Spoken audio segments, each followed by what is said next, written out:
سب سے عظیم تر مقام ہے وہ کیا ہے؟ سبحان الذی اسری بعبدہ لیلا من المسجد الحرام، بندے خدا ہونا، رسالت سے، سید الانبیاء ہونے سے بڑھ کر، خاتم النبیین ہونے سے بڑھ کر، صاحب الاولاق، یہ سب ہو کر بھی جو سب سے اہم ترین اور کامل اسٹیٹس اور مقام اور لقب جسے ہم شاید کہہ سکیں وہ ہے کمال عبدیت، بندگی میں کامل ہونا۔ اس وقت وضاحت کی گنجائش نہیں ہے، یہ مولا کائنات کی جتنے بھی فضائل ہیں، امیر المومنین کے فضائل اتنے کہ ہم پوری زندگی بیان کرتے رہے ختم نہیں ہو سکتے۔ ہم کیا پورے انسان مل کر بیان کریں؟ جنات انسان سب مل کر کے لکھیں نہیں لکھ سکتے۔ ایک تو ذاتی فضائل ہیں، پھر کردار کے فضائل ہیں، پھر اخلاقی فضائل ہیں، پھر دنیا کے اندر جو کارنامے ظاہر ہوئے اس سے مربوط فضائل ہیں، اس سے بڑھ کر ان کے القاب اور نام ہیں۔ یہ بھی ہمارا دہرایا ہوا جملہ ہے، میں کہہ کے گزر جاتا ہوں۔ ائمہ معصومین اہل بیت کے نام ایسے ہیں، ان کے نام ایسے ہیں کہ دنیا ان کے ناموں کا مقابلہ نہیں کر سکتی، تو ان کے کردار اور ان کی ذوات مقدسہ کا مقابلہ کہاں سے کر سکتی ہے؟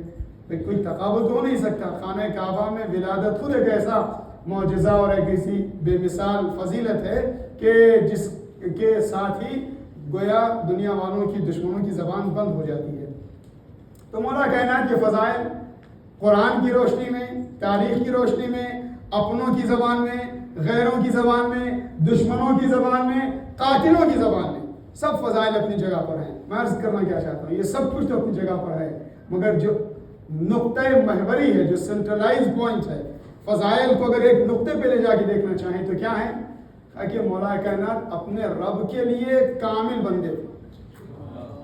بندے کامل ہونا، کفا بی عزا ان اکون لک عبدا وکفا بی فخرا ان تکون لی ربا۔ سنی سنائی یہ بھی مولا کائنات کی مناجات ہے نا کہ مالک تو میرا رب ہے، یہی سب سے بڑی فخر کی بات ہے اور یہی سب سے بڑی عزت ہے کہ میں تیرا بندہ ہوں۔ ٹھیک ہے، بندے خدا ہونا، اور اس کے پیچھے کہا گیا کہ یہ جو حکمت اور فلسفہ ہے، فضائل کبھی پرانے نہیں ہوتے۔ آپ ہر روز امام حسین کی مصیبت کا وہی منظر سنتے ہیں جو روز سنتے آئے ہیں، مگر یہ غم کبھی پرانا نہیں ہوتا۔ اسی طریقے سے فضائل بھی روز سنتے آ رہے ہیں اور جتنا بھی بیان ہو یہ فضائل بھی پرانے نہیں ہوتے۔ اور یہ بیان اور سننا اور بولنا تو بات کی کیفیت ہے، اس سے بڑھ کر ان کے عشق کی حرارت کم نہیں ہوتی، ان کے غم کا اثر کم نہیں ہوتا۔ اس کی وجہ کیا ہے کہ یہ خدا سے تعلق ہے۔ وما عند اللہ باق، بقا اس کی ذات کو، اس کے نام کو اور رب ذوالجلال سے بقا وابستہ ہے۔ تو مولا کائنات، رسول اللہ، آل رسول، ائمہ، انبیاء، سب کے کمالات و فضائل کی بقا کی وجہ یہ ہے کہ وہ اس ذات سے وابستہ ہیں کہ جس کو ذات لازوال کہا گیا ہے۔ صلوات پڑھ دیں محمد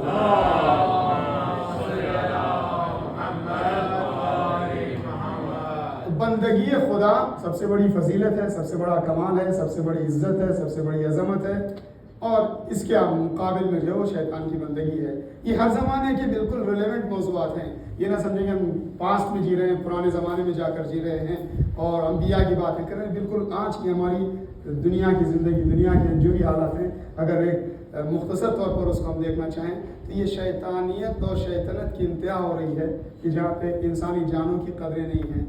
جتنے دنیا نے سوکال بچوں کے حقوق، عورتوں کے حقوق، انسانوں کے حقوق، جتنے خاص طور سے پورے 100 سال میں فرسٹ ورلڈ وار کے بعد، پھر سیکنڈ ورلڈ وار کے بعد، جن کو ایک اقدار انسانی، لبرل ویلیوز، ڈیموکریٹک ویلیوز، جو بھی نام دیے گئے، سب ایک کے بعد ٹوٹتے ہوئے نظر آ رہے ہیں۔ کیوں؟ اس لیے کہ خدا کی بندگی نہیں ہے، یا کم از کم انبیاء کی جو تعلیمات تھیں ہر مذہب میں، صرف اسلام کی بات نہیں ہے، اس پہ بھی پابندی کے ساتھ عمل نہیں کیا جا رہا ہے، تو وہ شیطانی وہ کیفیتیں ہیں، یعنی شیطان کی بندگی ہے۔ تو مجھے چوتھے امام کی زندگی سے سہارا لیتے ہوئے اور آپ کے القاب سے سہارا لیتے ہوئے عرض یہ کرنا ہے کہ چوتھے امام کا لقب زین العابدین اور سید الساجدین ہے۔ خدا کے نام، خدا مند عالم کی جو صفات بیان کی گئی ہیں، جو نام بیان کیے گئے ہیں خاص طور سے، اسی طریقے سے خدا کے دیے ہوئے نام، ان ناموں کی اپنی جگہ پر ایک عظمت ہے. امید ہے انشاءاللہ ایک نتیجہ ہم لے کر کے اٹھیں گے.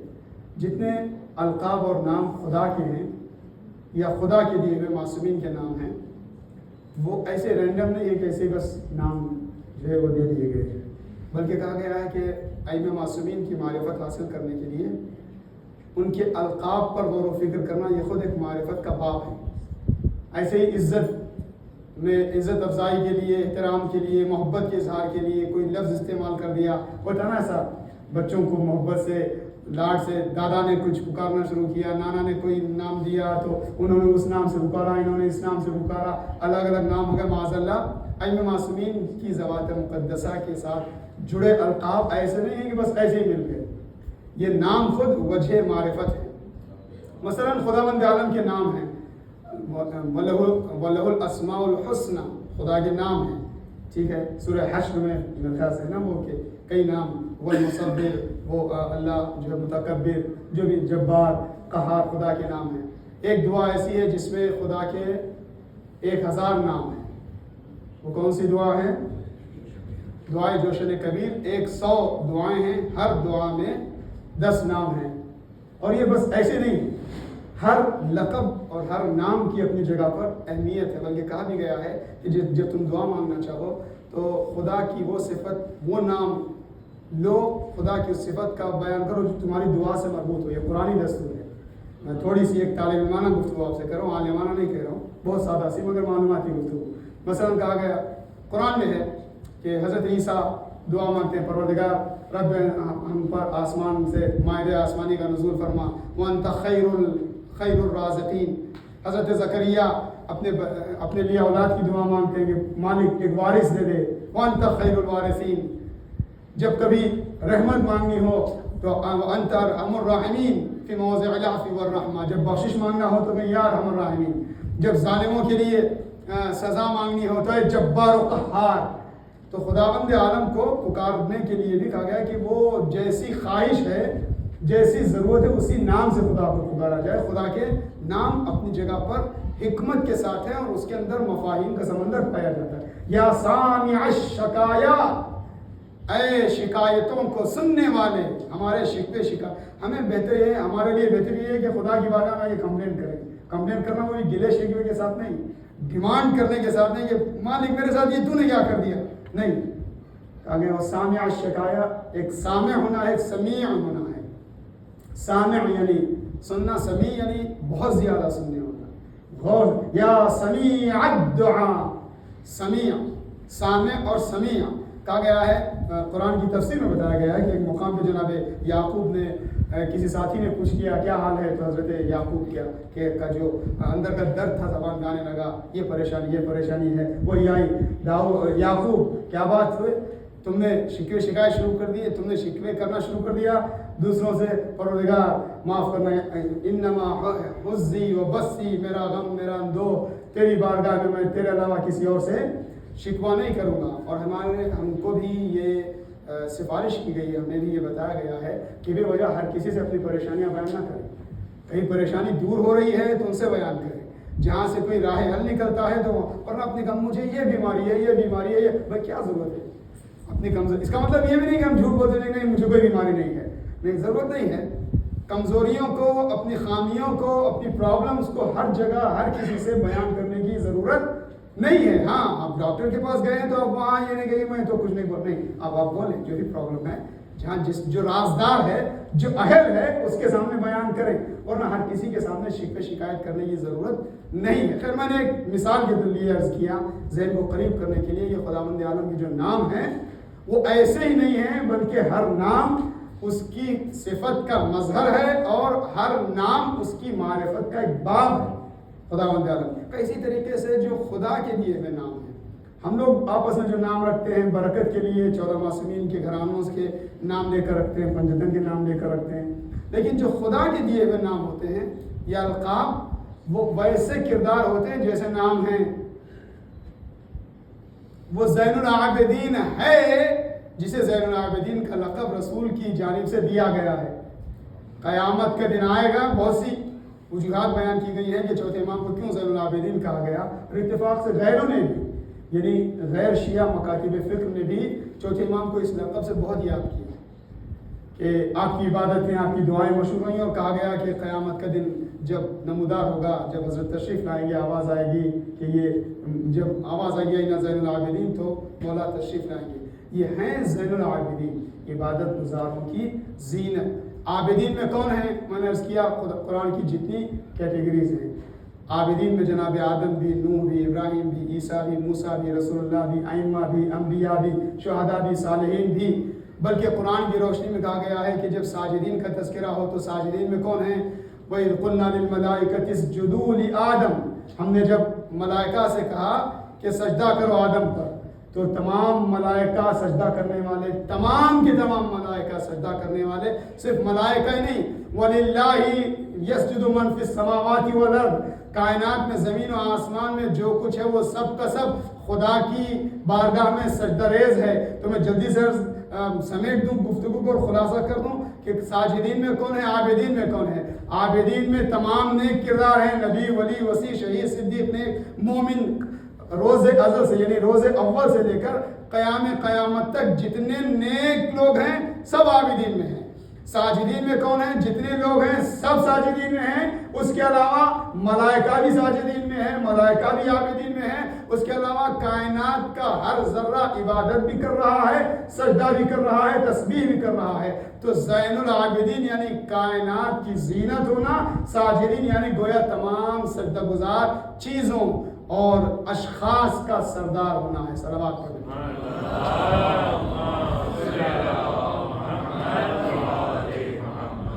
یہ سید الساجدین ہے. اور اس لیے یہ بحث اہم ہے کہ کربلا کے واقعے کے بعد 35 سال سے زیادہ عرصے تک جو ہے مولا نے ہر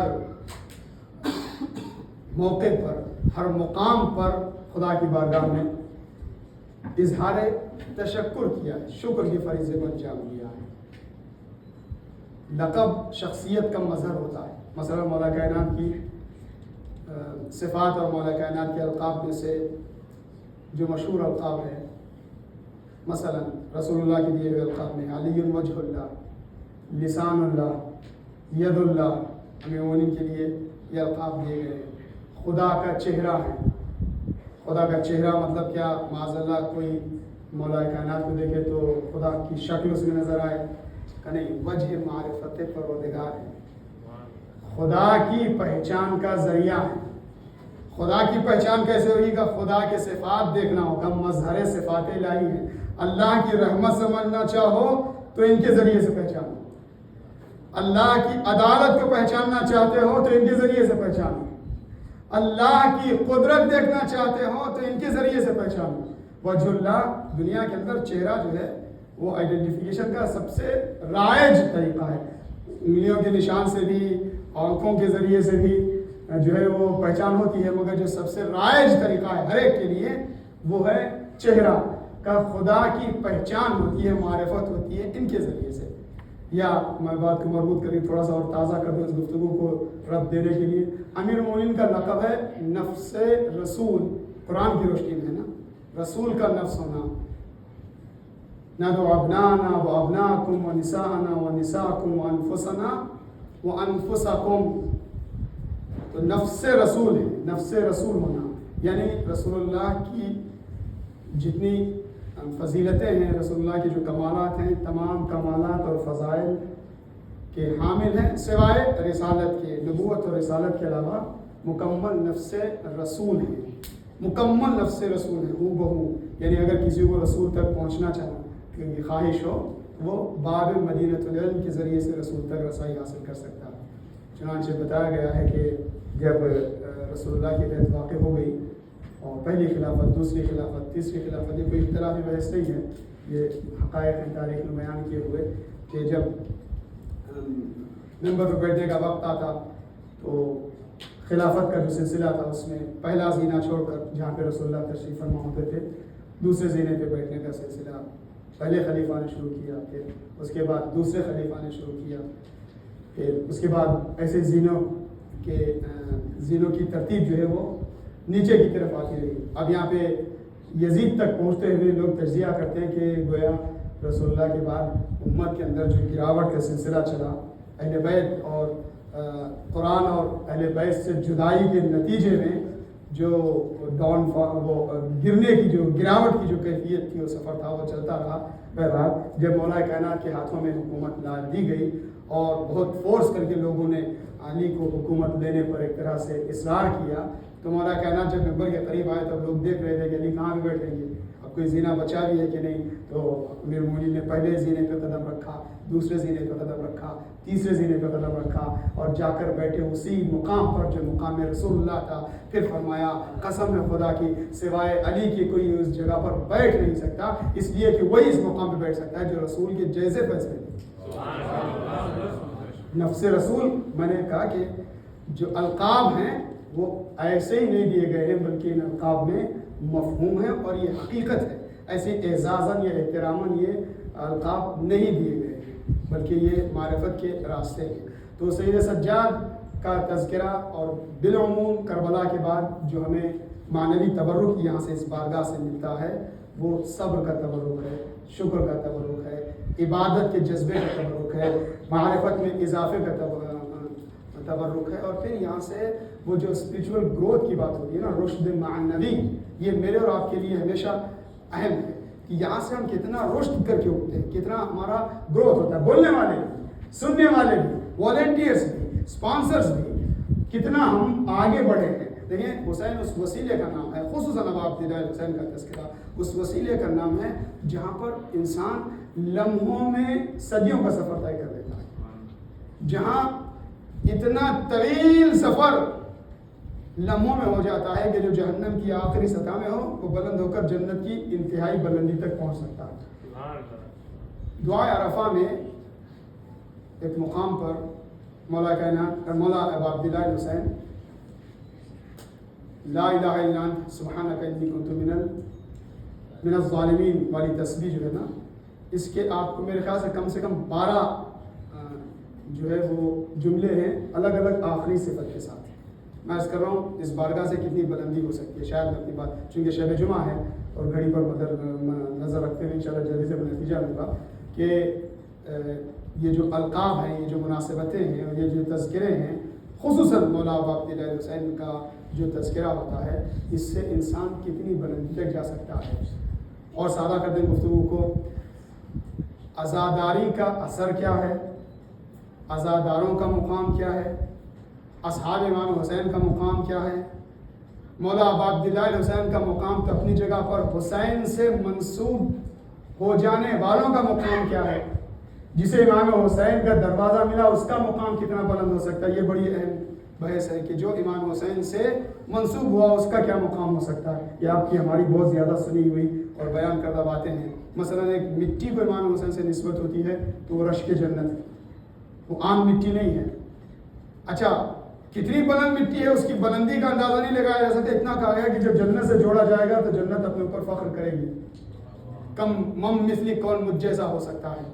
ٹھیک ہے، ایک مقام جگہ وہ ہے جہاں پر مٹی کو اتنی فضیلت ملی۔ جانور بھی زیارتوں میں اس کا تذکرہ آنے لگا، وہ جو امام حسین کے کام آیا۔ جنگل کے جانوروں نے امام حسین کے دم میں اپنے احتجاج اور اپنے گریے کا اظہار کیا ہے۔ عام انسانوں میں حر کو امام حسین نے صرف ہماری زبان میں علیہ السلام نہیں بنایا۔ میں بڑے آرام سے عرض کر رہا ہوں، آپ لوگ غور سے سن رہے ہیں، اس کو زیادہ خطیبانہ انداز اور زیادہ آواز کے ساتھ عرض کیا جا سکتا، کوئی بات نہیں، بات پہنچ رہی ہے۔ جناب حر کو امام حسین نے میری اور آپ کی زبان میں ہی علیہ السلام نہیں بنایا۔ قیامت تک ہر نیک انسان نہیں، امام معصوم جناب حر کو صرف علیہ السلام نہیں کہتا، بلکہ امام کی زیارت کے جملے میں ہے میں میرے ماں باپ تم پر قربان۔ لیکن امام حسین سے ملنے والی بلندی کی انتہا کیا ہو سکتی ہے، کس کو بلندی ملتی ہے؟ میں تھوڑی سی حساس بات عرض کر رہا ہوں، امید ہے کہ کوئی بہت اختلافی بات نہیں ہوگی، اگر کوئی بات تصحیح کی قابل ہو تو قبلہ تشریف فرما ہے۔ کس کو کتنا درجہ مل سکتا ہے؟ تو یہ جو دعائے عرفہ میں لا الہ الا انت سبحانک انی کنت من الظالمین، یہ قرآن کی آیت ہے۔ لا الہ الا انت سبحانک انی کنت من الظالمین، یہ ذکر یونسیہ، جناب یونس کی تسبیح ہے۔ اس کے بعد لا الہ الا انت سبحانک انی کنت من المستغفرین لا الہ الا انت، سبحانک انی کنت من الراجین لا الہ الا انت، سبحانک انی کنت من المحللین۔ اس کے بعد 12 جملے آخری کی صفت ظالمین کی جگہ پر مستغفرین، منیبین، راجین، اس طرح سے الگ الگ القاب کے ساتھ۔ تو علماء کہتے ہیں کہ جو 12 جملے ہیں نا، یہ 12 مرحلے، پتہ نہیں میں بات پہنچا پاؤں کہ یہ ذکر یونسیہ جس میں قرآن مجید میں اللہ نے کہا کہ ہم نے جناب یونس کو نجات دے دی، اور کیسی نجات ملی؟ 3 حجابوں سے، 3 اندھیروں سے۔ قرآن ہے فی ظلمات ثلاث، 3 اندھیرے تھے، ایک رات کی تاریکی، دوسرے دریا کی تاریکی، تیسرے مچھلی کے شکم میں تھے جناب یوسف۔ چونکہ واقعہ سب کے سامنے میں تفصیل میں نہیں جا رہا ہوں۔ حضرت یونس دریا میں گرے، مچھلی نے ان کو اپنے شکم میں لے لیا، رات کی تاریکی، دریا کا پردہ، پھر اس کے بعد مچھلی کا شکم کا جب اس وہاں پر موجود ہوتے ہوئے جناب یونس نے کہا لا الہ الا انت سبحانک انی کنت من الظالمین، تو آواز پروردگار آئی کہ ہم نے تمہاری آواز کو استجابت کی منزل تک پہنچا دیا، اسی طرح سے ہم مومنین کی کو نجات دیتے ہیں اور مدد کرتے ہیں۔ تو علماء کہتے ہیں کہ یہ جو ذکر جناب یونس ہے، یہ اس نجات کا پہلا مرحلہ ہے، اس عطائے الہی کو حاصل کرنے کا پہلا مرحلہ ہے۔ اس کے بعد دوسرا مرحلہ ہوتا ہے، دوسرے کے بعد تیسرا۔ اب ایک مرحلے سے دوسرے مرحلے کے درمیان کتنا ڈسٹنس ہے مجھے نہیں پتا، نہ میں سمجھ سکتا ہوں نہ سمجھا سکتا ہوں۔ اب یہ 12 درجوں کا فاصلہ کتنا ہے بتا نہیں سکتے۔ ابھی انہی سالوں میں، اسی زمانے میں ایک فلسف استاد گزرے ہیں، استاد محمد تقی جعفری، ان کے بزرگ اساتذہ میں سے تھے۔ تو ایک جگہ پہ خود ہی بیان کرتے ہیں کہ جب ہم بیان کر رہے ہو، کہتے ہیں جب ہم کبھی درس دے رہے تھے، بیان کرتے ہیں، تو ایسا ہوتا ہے کہ لوگ بڑے شوق سے سب دیکھ رہے ہیں، سن رہے ہیں، تو پتہ چلتا ہے کہ سب کے سب انگیج ہیں، سب تک بات پہنچ رہی ہے۔ اور بعض اوقات ایسا ہوتا ہے کہ بات آگے بڑھتے بڑھتے ایک موقع آتا ہے کہ جہاں پہ بس کچھ ہی لوگ جو ہے وہ ساتھ رہ پاتے، باقی لوگ جو ہے وہ انگیج نہیں ہو پاتے، بات جو ہے وہ تھوڑا سا اوپر سے گزر جاتی ہے، تو کہیں ایک آدھا لوگ دیکھتے ہیں۔ وہ کہتے ہیں کہ پھر ایسا ہوتا ہے کہ ایک مرحلہ وہ بھی آتا ہے جہاں پہ لوگوں میں کوئی کچھ جو ہے وہ اتنا توجہ نہیں دے پا رہا ہے، اور بولنے والا جو وہ خود ایکسائٹمنٹ کے ساتھ بول رہا ہے، وہ سمجھ کے بول رہا ہے۔ پھر وہ کہتے ہیں کہ موقع ایسا بھی آتا ہے کہ جہاں پہ میں خود بولتا ہوں، مجھے بھی پتہ نہیں چلتا کہ میں کیا بول رہا ہوں، بات پہنچ رہی ہے۔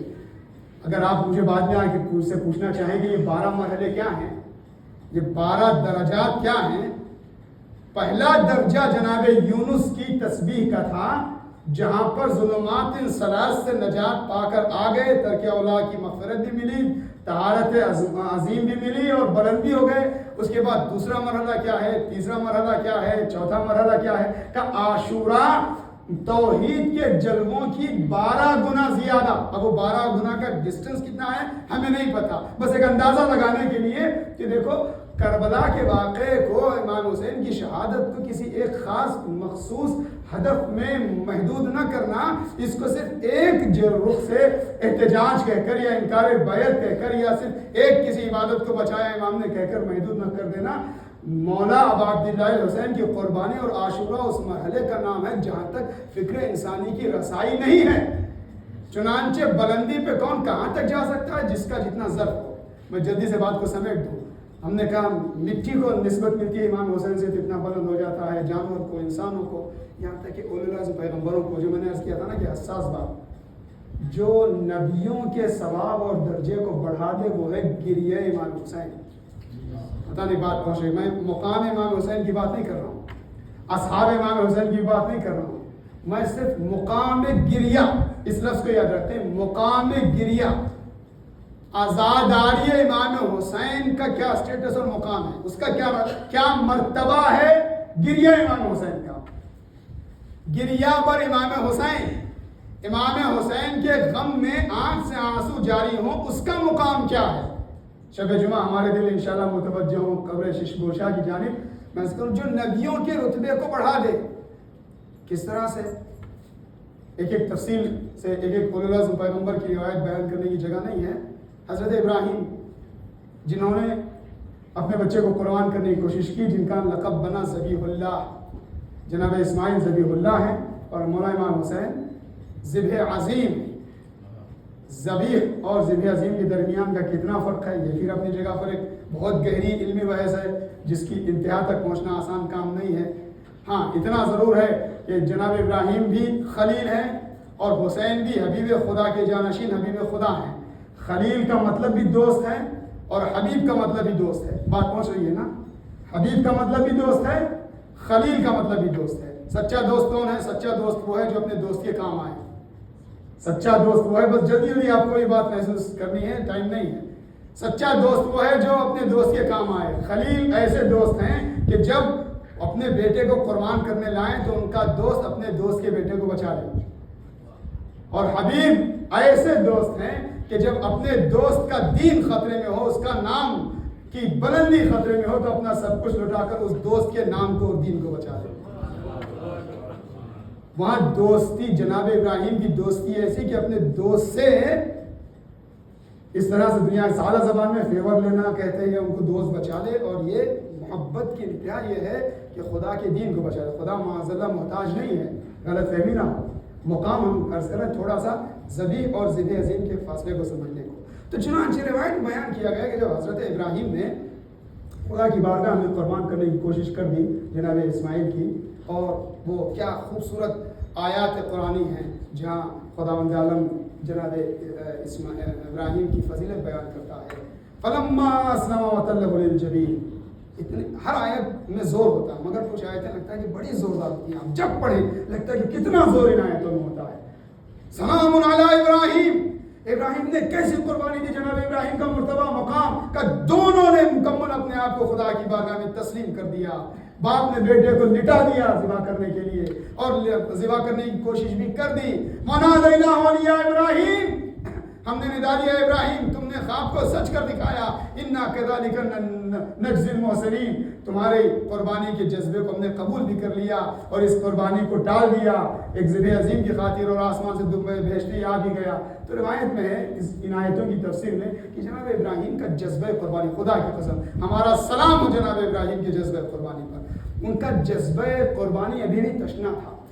ایک احساس ہونے لگا کہ شاید میرا لال ذبح ہوتا تو میرا مقام اور بلند ہوتا، میرے رتبے میں اضافہ اور ہوتا.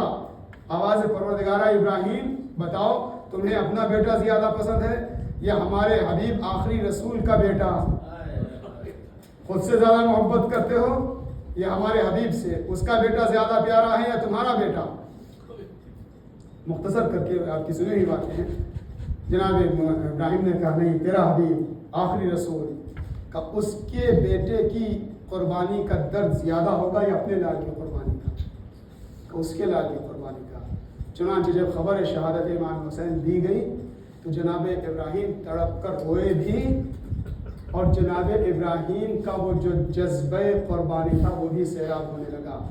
اب نتیجہ میں جو لینا چاہتا تھا، میں نے جو کہا تھا حساس، جو جناب ابراہیم خلیل اللہ اولو العزم پیغمبر کے ثواب اور رتبے کو بڑھا دے اسے کہتے گریہ حسین. میں نے اس کے نا مقام گریہ.